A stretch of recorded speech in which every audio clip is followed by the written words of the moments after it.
Salut les amis! Aujourd'hui, les montages pour le brochet, les gros leurres souples.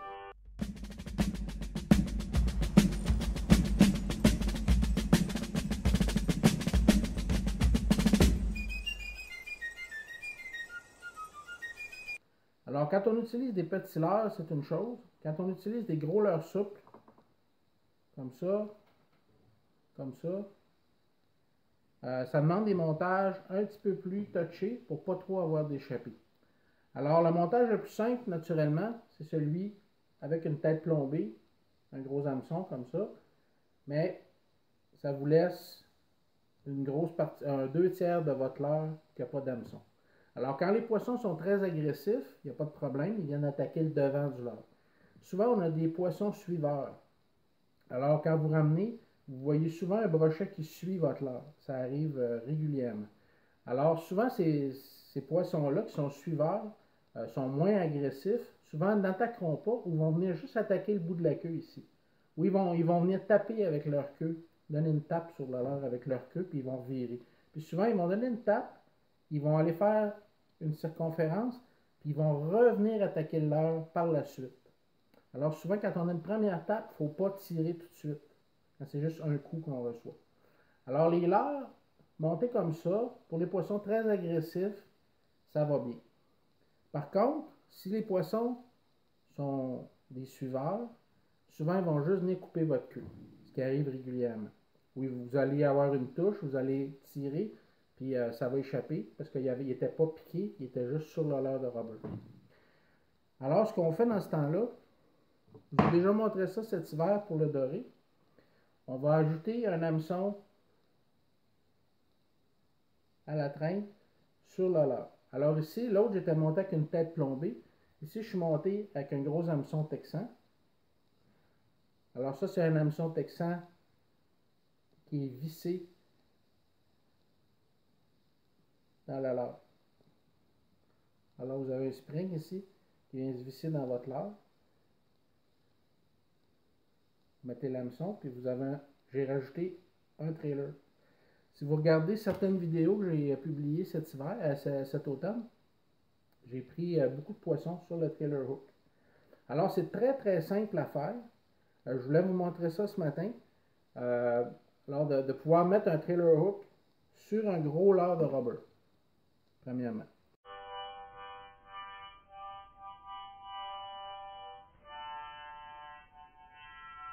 Fluorocarbone. On s'en prend plus que moins.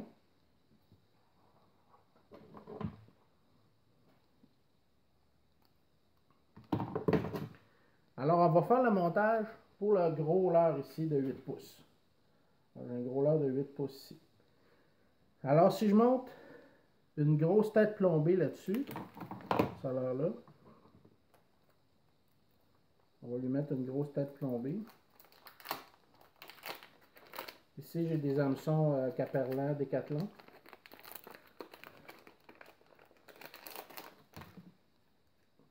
Alors, comme vous voyez, c'est des gros hameçons.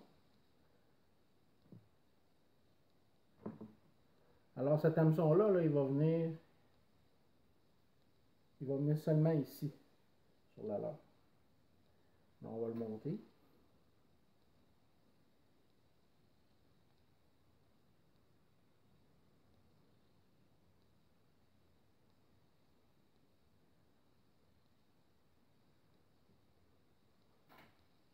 Alors, on a notre hameçon, gros hameçon tête plombée. Et là, ça n'a pas de bon sens, on a tout ça.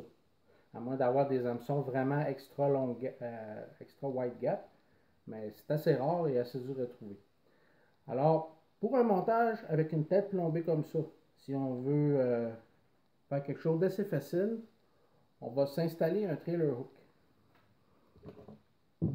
Alors, pour le trailer hook, il s'agit d'avoir un hameçon, un gros hameçon triple, comme ça. Ça peut être avec l'anneau ou sans l'anneau, il n'y a pas de problème. Alors, ce qu'on veut faire, c'est qu'on va mesurer notre hameçon, on veut l'avoir piqué ici. Alors, dans le fond, on veut que notre hameçon soit piqué juste ici, comme ça. Alors, ça nous prend une ligne va partir de là, qui va se rendre à l'anneau.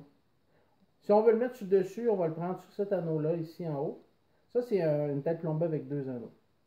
Alors, on peut le prendre sur l'anneau du haut. Si on veut le mettre en dessous, on va le prendre sur l'anneau du bas. Moi, j'aime bien les mettre sur le dessus. Premièrement, les poissons, on le voit moins parce que souvent, les brochets regardent en dessous. Parce qu'on ramène les leurres assez haut dans la colonne d'eau. Les brochets sont plus bas. Alors, ils vont voir le dessous du leurre en général. Quand les hameçons sont sur le dessus comme ça, ils ne les voient pas ou presque pas. Alors, ça va prendre autant de poissons, ça ne dérangera pas. Alors, on va avoir cette longueur-là de fil. Je vais vous montrer, c'est excessivement simple. Ici, comme vous voyez, j'ai un bout de fluorocarbone. Ce que je vais faire, là, je le plie en deux. Je mesure la longueur que j'ai besoin. Qui est environ ça. Et là, je vais faire un nœud. Un nœud vraiment de base. Juste une boucle. Comme ça. Et je vais venir serrer. Comme ça. Alors, on ne peut pas avoir plus simple que ça. Je vais couper l'excédent.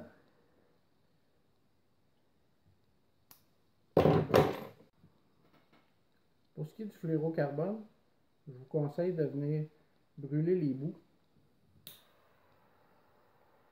Juste brûler les bouts. Comme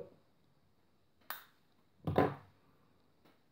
Il y a beaucoup moins de danger que le nœud se défasse. Alors, on enlève notre hameçon. On va le faire sans le poisson, c'est plus facile. Alors ici, on va passer notre fluoro dans l'anneau. On va le repasser dans notre fil comme ça.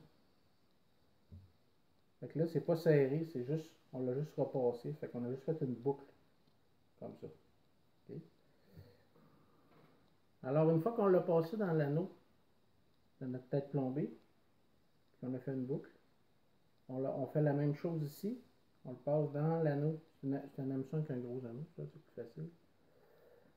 Puis là, on vient le passer, on vient passer l'hameçon dedans, comme ça. Puis on tire. Alors, on est juste comme ça. Puis là, c'est très solide. Fait que si on prend notre poisson, on passe l'anneau dedans, ça.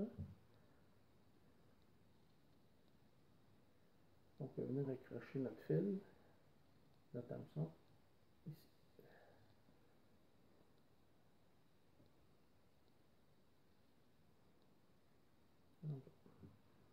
Alors, on a ce montage-là. Comme vous voyez, c'est le même montage que j'avais fait.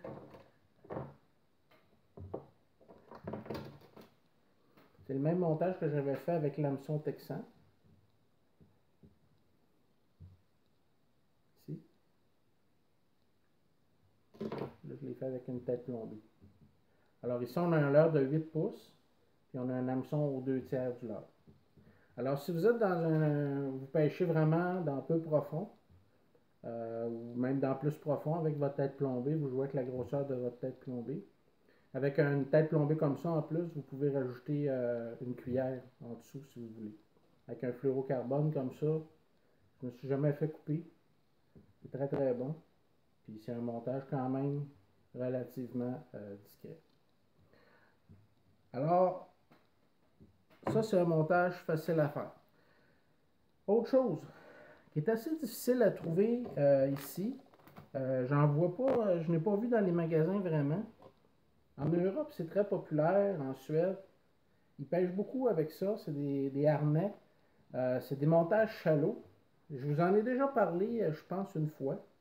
Ici, j'en ai un avec des assez gros hameçons. Pour le monter sur encore un gros leurre comme celui que je viens de vous montrer, avec les gros hameçons comme ça. On va prendre un autre gros leurre de 8 pouces ici. Qui a un pic shad. Comme ça. Alors c'est très facile. Il y a un spring qu'on vient visser dans le bout. Ça, vous pouvez commander ça facilement sur AliExpress ou les faire venir d'Europe ou demander à votre marchand de vous en trouver. Ça se peut qu'il y en ait qui en ait des marchands qui en ont ici, je ne sais pas. Je n'ai jamais vu. Alors ici, on a une petite broche au-dessus de l'hameçon. L'hameçon est monté sur une anneau. Il y a une petite broche comme ça. Elle vient se piquer en dessous du leurre. Fait qu'on vient la piquer comme ça en dessous du leurre. Puis celle d'en arrière, on fait la même chose. Alors ça vient se piquer en dessous du leurre. Comme ça. Mais on ne laisse pas les hameçons comme ça, parce que souvent, ils vont venir s'accrocher sur le côté quand on lance. Fait qu'on pique l'hameçon aussi, dedans, comme ça, et comme ça. Alors, comme vous voyez, ça fait un montage avec deux gros hameçons triples en dessous, comme ça. Ça va laisser quand même la queue travailler. Puis comme celui-là, j'ai pas de poids dessus. Vous pouvez rajouter un poids devant, si vous voulez. Ou il y en a aussi qui se vendent le même montage. Et au lieu d'avoir juste le petit spring en avant, vous avez un poids. C'est monté comme une genre de tête plombée, là. Vous pouvez le visser en avant. Alors ça, un montage shallow, c'est un excellent montage pour des gros leurres souples comme ça. Alors si vous regardez des vidéos Canal Gratis, les vidéos tournées en Suède, là, il y en a beaucoup, beaucoup. Ils sont presque toutes montées avec ça, leur leurre en général. Comme ça. Comme je l'ai monté ici, celle-là, j'en ai une tête plombée dessus. Un plus petit leurre, avec des plus petits hameçons. Puis on fait pareil, on vient les piquer dedans. Comme ça. Avec un plus petit leurre. Alors ça encore. C'est le même montage, mais juste avec des plus petits hameçons sur un plus petit leurre. Alors les montages shallow, si vous êtes capable d'en trouver, c'est très très bon. Pour le brochet, si vous pêchez dans un endroit qui a beaucoup d'algues, qui n'a pas de fond, puis vous voulez être sûr de ne pas rester pris, il y a des gros morceaux de bois dans l'eau, puis tout ça, ben, vous pouvez le monter juste avec un hameçon comme ça, comme celle que je vous ai montré tantôt. Comme ça. Ou vous pouvez rajouter un trailer hook sur le dessus du poisson de votre leurre. Et encore là, ça ne sera pas très prenant. Si vous le mettez sur le dessus, vous ne resterez pas accroché au fond.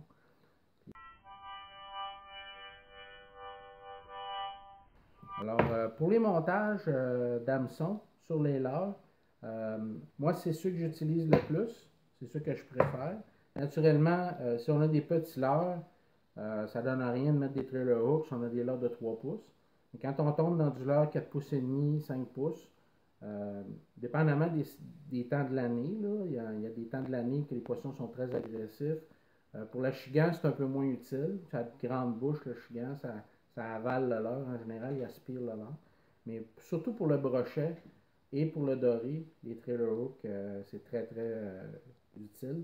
À l'automne, souvent on a des touches sur les lignes quand on n'a pas de trailer hook. C'est des poissons qu'on ne pique pas. Alors peut-être souvent la moitié des touches qu'on a, on ne les pique pas. Tandis que si on a un trailer hook, vous pouvez peut-être augmenter votre taux de prise de 20%, 30%. Juste parce que toutes les touches que vous ne piquez pas normalement vont venir se piquer. Tous ceux qui viennent mordre en arrière de l'hameçon, ils vont venir se piquer sur votre trailer hook. Puis ça va vraiment vous faire prendre plus de poissons. Alors c'est très frustrant d'avoir des touches et de toujours les échapper. En faisant ça, ça va vraiment vous aider. Alors les amis, j'espère que l'hiver n'est pas trop long pour vous. Je vous invite à mettre un petit pouce bleu si vous avez aimé la vidéo. Puis on va se revoir bientôt pour d'autres vidéos de pêche 101 probablement et de trucs pour la pêche. Alors on se revoit bientôt. À la prochaine.